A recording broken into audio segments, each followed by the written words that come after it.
এই ভারতবর্ষের লোক 125, 30, 40 কোটি যায় আছে।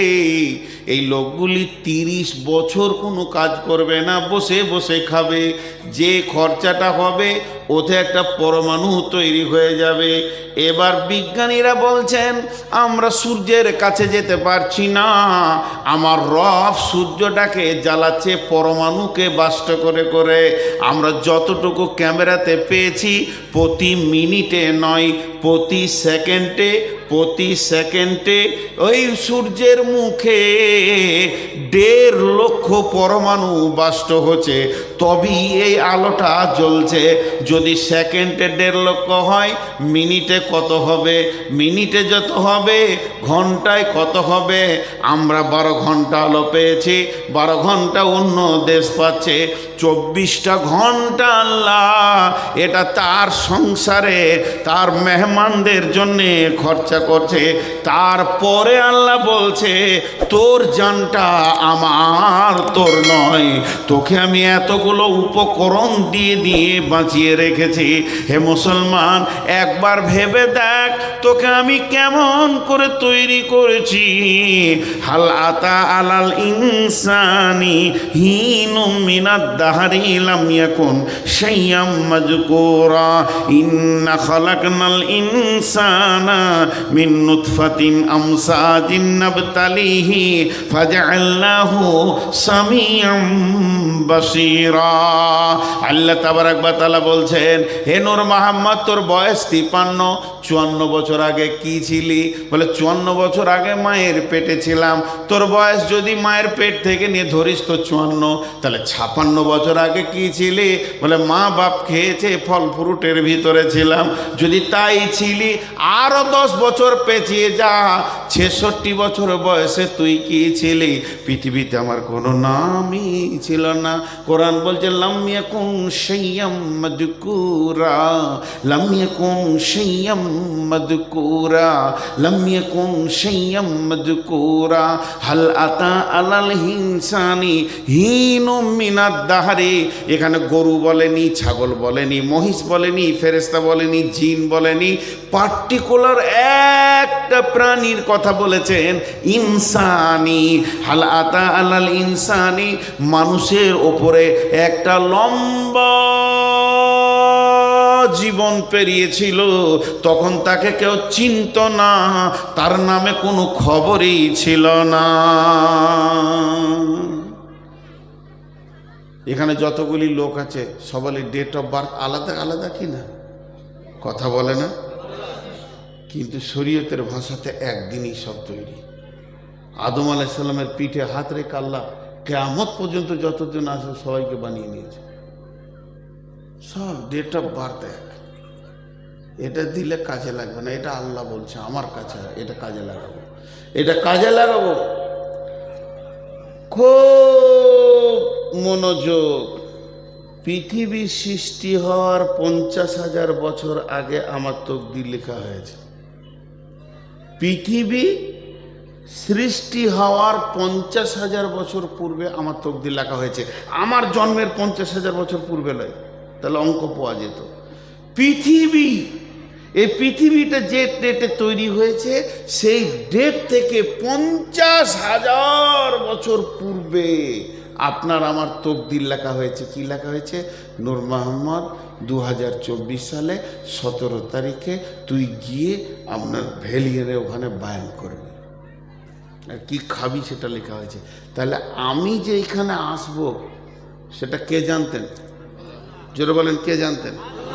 আপনারা জালসা শুনতে আসবেন, এটা কে জানতেন? আর আমার মা কখন জানলো?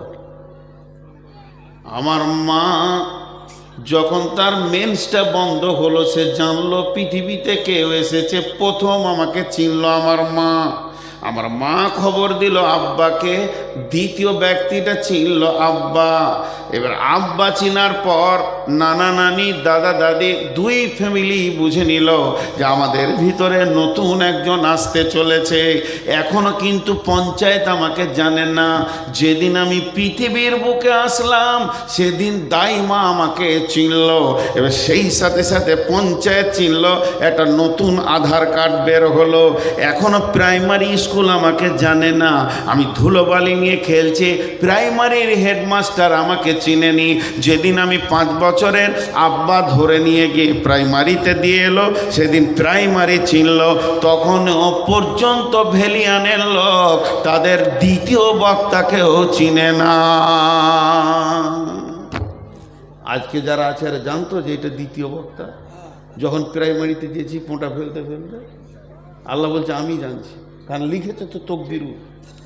কথাটা বোঝার চেষ্টা করেন। এখানে দুটো জিনিস বলবো।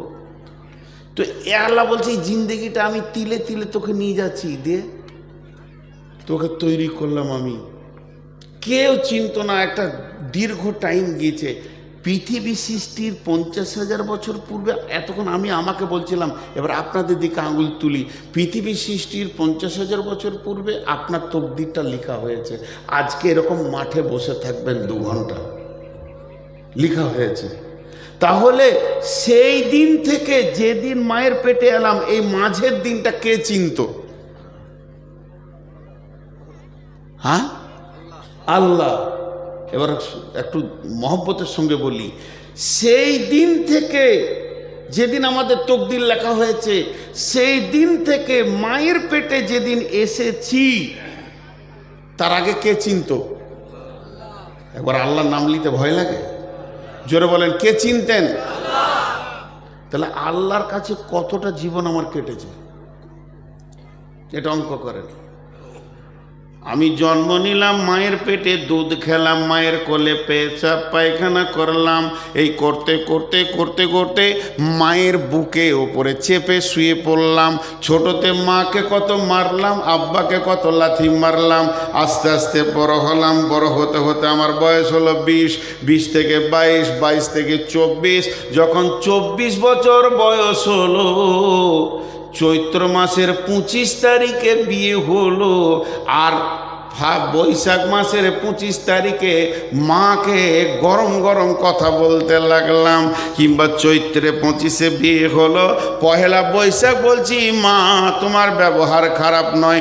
তখন মা ডুকরে কেঁদে বলছে, বেটা রে, বছরে 365টা দিন গেছে, এরকম 24টা বছর তোকে বুকে করে টেনেছি, আর মাত্র 24 ঘন্টায় একটা বউ পেয়ে ভুলে গেলি। আল্লাহ ঠিক ওই রকম বলছে, গোলাম রে, তোকে কত কোটি কোটি কোটি বিলিয়ন মিলিয়ন বছর আমার কাছে তোকে হেফাজত করে রেখে দিয়েছি, তুই আমার কাছে ছিলে। এরপরে মায়ের পেটে গিয়ে পৃথিবী যখনই দেখে নিলে,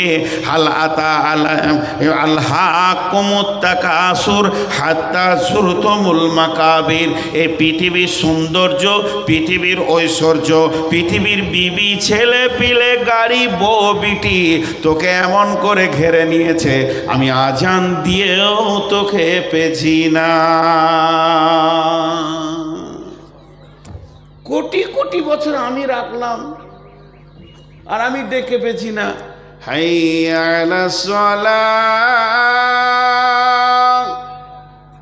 বাংলায় দিয়া জানটা, আয় আয় তোরা নামাজের জন্য আয়, মাথা নামাবি। যে মাবুদ তোকে কোটি কোটি বছর তার কাছে রেখেছিল, মাত্র মা বাপকে 100 বছর দিয়েছে, তাও মা বাপ থাকবে না, পৃথিবীর বুকে 100টা বছর থাকবি। আর পৃথিবী সৃষ্টির 50,000 বছর পূর্বে তোর জন্ম হয়ে গেছে, তোর তকদির লেখা হয়ে গেছে। এই 100 বছরে মাত্র 22টা বছরে কাটালি, এটি পৃথিবীকে নিয়ে উবুর হয়ে পড়ে গেলি। মাবুদের ডাক আর শোনা যেছে না। আল্লাহ তাবারাক ওয়া তাআলা বলছেন এই জিন্দেগিটা আমি বানিয়েছি রে।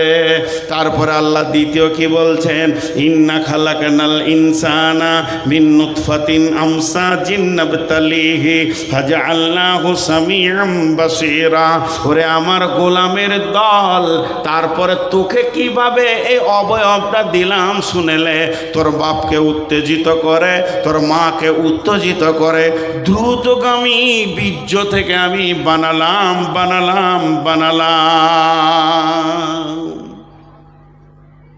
বিজ্ঞানীরা বলছে,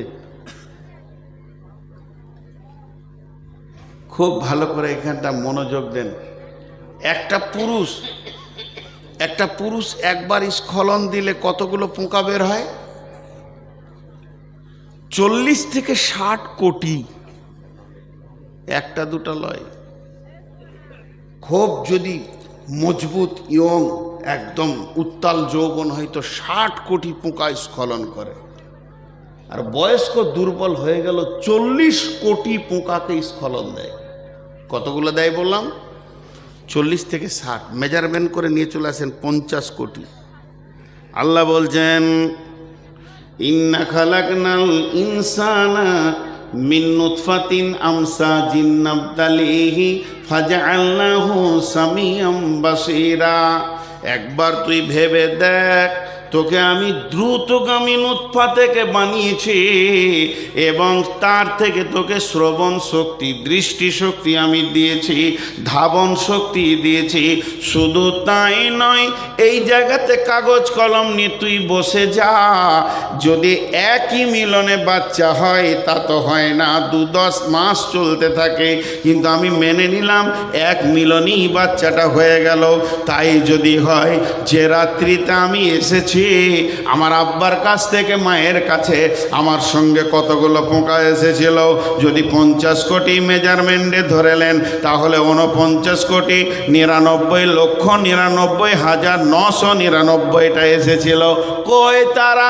তাদের আধার কার্ড নাই, ভোটার কার্ড নাই, তারা কোথা গেল? আল্লাহ বলছে একবার খেয়াল কর, এই 50 কোটির ভিতর থেকে আমি আল্লাহ তোকে বেছে নিলাম, আর তোর সাথে যত ভাই বোন এসেছিল ড্রেনের পানিতে চলে গেল, পচে গেল, মরে গেল, পোকাগুলো শেষ হয়ে গেল। তাদের জানাজা হলো না, তাদের ফারাজ হলো না, তাদেরকে দেখা হলো না, তাদের আধার কার্ড হলো না, মা বাপ তাদের জন্য কাঁদলো না। কিন্তু তোকে আমি এত সুন্দর করে বানালাম, এরপরও কিন্তু আমার শুকরিয়া করবি না। তোর জিন্দেগিটা একবার ভেবে দেখ। এখানে 2000 লোক বসে আছে, এখানে 2000 লোক বসে আছে। এমন সময় আমার ভাইয়া উঠে গিয়ে এর মাঝে একজনকে ডেকে নিয়ে এসে গায়ে হাত বুলিয়ে বলছে চলেন ভাই দুটি খেয়ে এলেন। ওকে কি ভাবতে হয় না যে আমাকে এতগুলো লোকের মাঝে এতটা সম্মান দিল, তাহলে আমাকে কতটা সম্মান দিয়েছে? এটা যদি সে ভাবে তাহলে ওই ব্যক্তিকে চিনতে তার কষ্ট হবে না। তা আল্লাহ বলছে এতগুলো পোকা আমি আনলাম কেন? একটা পোকা এনেই তোকে আমি বানাতে পারতাম। তার মানে আমি চাইছি তোর বিবেকের চেতনা হয়ে যাক যে 50 কোটির ভিতর থেকে তোকে আমি ইজ্জতের জায়গায় বসিয়েছি, তোকে শ্রবণ শক্তি, দৃষ্টি শক্তি দিয়ে পূর্ণাঙ্গ অবয়ব দিয়ে পৃথিবীতে এনেছি। অতএব এই জানের হিসাব আমি আল্লাহ একদিন নিব। আমার খরচা আছে। জি,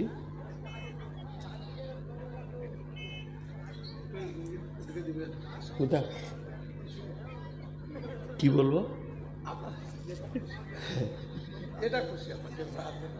ভাইয়া, কি আর বলবো, খুব একটু হিসাব করে চলি। এখন মালের কথা বলিনি, খালি জানের কথা বলছি। খুব একটু হিসাব করি যে আল্লাহ কতটা আমাদেরকে সম্মান দিয়েছেন। আরো আছে, মানুষ সৃষ্টির ব্যাপারে অনেক কথা আছে। এরপরে চলেন মাল। কিয়ামতের মাঠে মালের হিসাব হবে কেমন করে? আল্লাহ রসুল যে বলেছেন, কেন বললি তুমি ফেরে পড়ে যাবে? আমাকে বলছে নূর মোহাম্মদ এসো, 70 বছরের জীবন দিলাম, তুমি টোটাল 70 বছরে যা ইনকাম করেছো আমার রেডারে ধরা আছে, টোটাল ইনকাম করেছো তুমি 3 কোটি টাকা। এখন এই 3 কোটি টাকা, প্রতি কোটিতে 100 লাখ, প্রতি লাখে 100,000, প্রতি হাজারে 100 টাকা। আপনার কি মানে 100 প্রতি হাজারে 100 টাকা 10টা, প্রতি 100 টাকায় 1 টাকা হচ্ছে 100টা, আর প্রতি 1 টাকাতে নয়া হচ্ছে 100টা। তুমি 1 নয়া, 2 নয়া, 3 নয়া, 4 নয়া, এমনি করে পূজাতে পূজাতে 3 কোটি টাকা আমাকে পুজিয়ে দাও। কোন পথে আয় করেছো আর কোন পথে তুমি ব্যয় করেছো? আয় যদি হারাম হয় তা ব্যয় আর যাবে না। আল্লাহ কথাটা বোঝাতে পারলো? আপনাদের এদিকে পাম্প মেশিন আছে? পাম্প মেশিন, আপনারা মুখ খুলেন না কেন? পাম্প মেশিনের 2টো পাইপ, একটা সেকশন আর একটা ডেলিভারি। সেকশনটা যদি পুকুরে থাকে তা ডেলিভারিতে কি কলের পানি বেরোবে? সেকশনটা যদি পায়খানার চেম্বারে থাকে ডেলিভারিতে আতর বেরোবে? তো যার ইনকাম হারাম তার দানও হারাম। তোমার ইনকামটাই যদি হারাম হয় আর তোমাকে ওদিকে, ওই জন্য বলি মসজিদ না থাক, মাটিতে নামাজ পড়েন, কিন্তু মাতালের টাকাই করিয়েন না, সুদখোরের টাকাই করিয়েন না। আল্লাহ মাতাল, সুদখোর, জুয়ারি, দাড়ি মারা বেঈমানের কথা বাদ দিয়েছে, স্বয়ং ইমানদারের কথা বলেছে। যদি জাকাত না দেয় তোর টাকা লিস না। অনাম কি আছে? ইন্নামা ইয়ামুরু মাসাজিদাল্লাহি মান আমানা বিল্লাহি ওয়াল ইয়াউমিল আখির ওয়া আকামাস সালাতা ওয়া আতাজ যাকাত। মসজিদ বানাতে গেলেও জাকাত দেনেওয়ালা লোক হতে হবে, বেজাকাত হলে চলবে না। টাকা বেশি আছে জাকাত দেয় না, ওরও টাকা লিস না। এই জন্য তো মসজিদে লোকও ঢুকছে না, রিয়াকশন নাই, মসজিদের যে টান সেটা চলে গেছে। মাটির মসজিদে নামাজ পড়া ভালো ঢালাইয়ের থেকে। মাতালরা যদি টাকা দিয়ে দেয় 4 কুইন্টাল রড, 6 কুইন্টাল, খালি মার্কেটে বলে বেরোয় রডটা আমি দিয়ে দিলাম, আমার রডটা আমি দিলাম। এ ঠাপ সহ্য করা কঠিন হয়ে গেল। হ্যাঁ ভুল বলছি কে বললে? ওই জন্যে বলতে এখন আমাদেরও ইমান দুর্বল হয়ে গেছে, আমরা সব চিটিংবাজ মাল আর কি, যে বায়ান করছি মুনাফিকি হালাতে। আমরা যখন পড়তাম ইউপি ওই সাহারানপুর গিয়েছিলাম, তো দেওবন্দ মাদ্রাসাতে শ্রীদেবী নিজে গিয়েছিল টাকা দিতে, সেই যুগে 1 লক্ষ না 1.5 লক্ষ। তো মুফতি সাহেব বলেছিল তুই ভাগ এখান থেকে, মাদ্রাসার দরজা থেকে তুই ভাগ। অমিতাভ গিয়েছিল, কয়েকটা গিয়েছিল আর কি, নায়ক নায়িকা, 1-2 জন লাই গাড়ি নিয়ে। দেওবন্দ মাসে টাকা দিয়ে বলছি তোরা ভাগবি এখান থেকে, তোদের টাকার প্রয়োজন নাই। তো তাকওয়ার বুনিয়াদে মজা আলাদা। এরপরে আপনি খরচা করছেন, আল্লাহ ধরেন। আবার ওই উদাহরণ দিচ্ছি, বলবেন না যে এরকম হাদিস আছে বলেছিল, উদাহরণ দিচ্ছি। আল্লাহ বলছে নূর মোহাম্মদ 17 তারিখে ফেব্রুয়ারি মাসে 2024 সালে শনিবার কি কি খরচা করলি রে সকালে বলতো? এবারে ধরা পড়েছি। রব্বুল আলামিন 1000 টাকা নিয়ে হাটে গেলাম, সবজির হাটে। আলু নিলাম, পেঁয়াজ নিলাম, কপি নিলাম, আদা নিলাম, রসুন নিলাম, সিম নিলাম, আর কি নিলাম, এত টাকা খরচা হলো। 600 টাকা পকেটে থেকে যায় 400-র মধ্যে। এরপরে রাস্তায় বেরিয়ে আসছি, একজন ভিখারি এসে বললো ভাই আমার মেয়ের বিয়ে কিছু দেন। তাকে 100 টাকা দিয়ে দিলাম, আর থাকে 500 টাকা।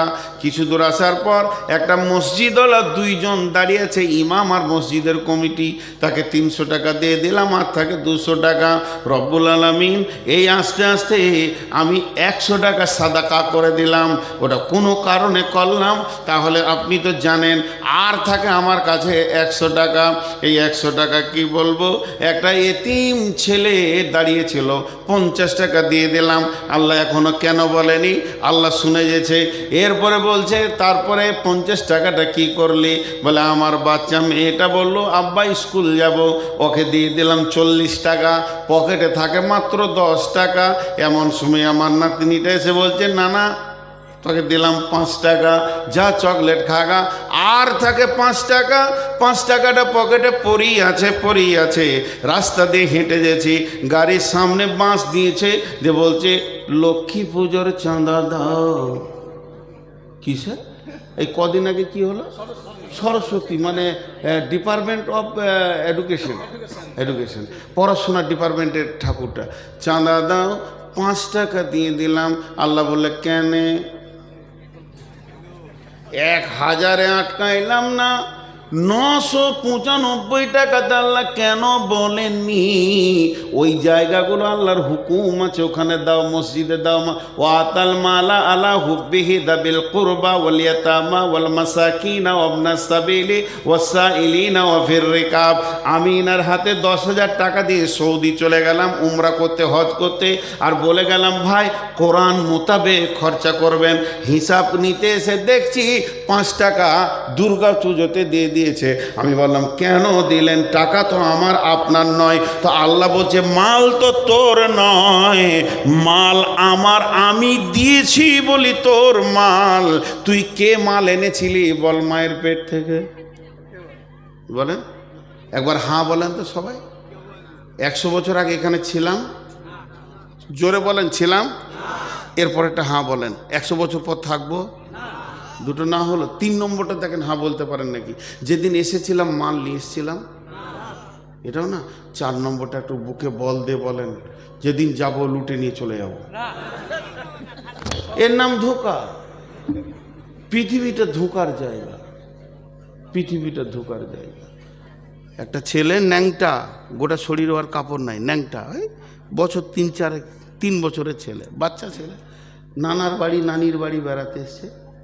তো দৌড়ছে রাস্তায়, আর ওর কোনো নানা হয় সম্পর্কে, ওর মায়ের চাচা কি মামা বসেছিল, বলছে ওই তোর পয়সা পড়ে গেল, তো খুঁজছ, তোর কানে ধরেছে, তোর কাপড় আছে, পকেট আছে, এনেছিলি কিছু, আবে তোর হারাবার কি আছে?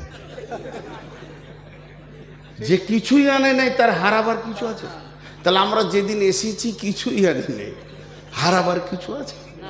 যেটুকুই আল্লাহ দিয়েছে ওইটুকুই আল্লাহ দিয়েছে। জি, আল্লাহ যে কোরআনে বলেছেন ওয়ালা নাবলুওয়ান্নাকুম বিশাইয়্যিম মিনাল খাউফি ওয়াল জু'i ওয়া নাকসিম মিনাল আমওয়াল ওয়াল আনফুসি ওয়াস সামারাত। এখানে 5খানা কোশ্চিন আল্লাহ পরীক্ষা করবে, তার মধ্যে মালকে নষ্ট করে এবং ফল ফসলকে নষ্ট করে। আমি 40 কোটি টাকার মালিক, যে 13 কোটি টাকার গোডাউনে আগুন লেগে পুড়ে গেছে, কাঁদছি। আল্লাহ বলছে ওটাই তো আমি দিয়েছি, বাকি যে কটা আছে এ কটাও তো আমার, কাঁদছিস কেন? দিয়েছি 40, নিয়েছি 13, ভাগে তো তোরই বেশি রয়েছে, এখনো 27 কোটি টাকা তোরই তো রয়েছে। আচ্ছা এগুলো বেইমানি নয়? হ্যাঁ, সবটাই তো আল্লাহর। একটা গল্প শোনাই আপনাদেরকে, জ্ঞান বাড়বে। এক বাদশা কোনো কাজ করতে গিয়ে দেখো মেরেছে, চোটে আঙুলটা কেটে পড়ে গেছে। তো বাদশার আঙুল কেটে গেছে, পূজারা সব কেঁদে দেশ ভাসিয়ে দিল। আর বাদশার সামনে এসে বলছে হুজুর, ওই আঙুলটার থেকে যদি আমার কলিজাটা কেটে যেত তো ভালো হতো। এগুলো পাম দিচ্ছে, দরদ লাই। মন্ত্রী ছিল না দেশে, বিদেশে গিয়েছিল কোনো বাণিজ্যে, মন্ত্রী ফিরে এসে ওর বিবির কাছে শুনেছে বাদশার আঙুল কেটে গেছে। সকালে উঠে গিয়ে বলছে, মন ভারী করে বসে আছে বাদশা, যে সবাই তো ইন্নালিল্লাহ বললো আর চোখের পানি ফেললো, এখন মন্ত্রী কি বলে দেখি। মন্ত্রী এসে বলছে ওস্তাদ হাতটা দেখি স্যার। মন্ত্রী বলছে আলহামদুলিল্লাহ।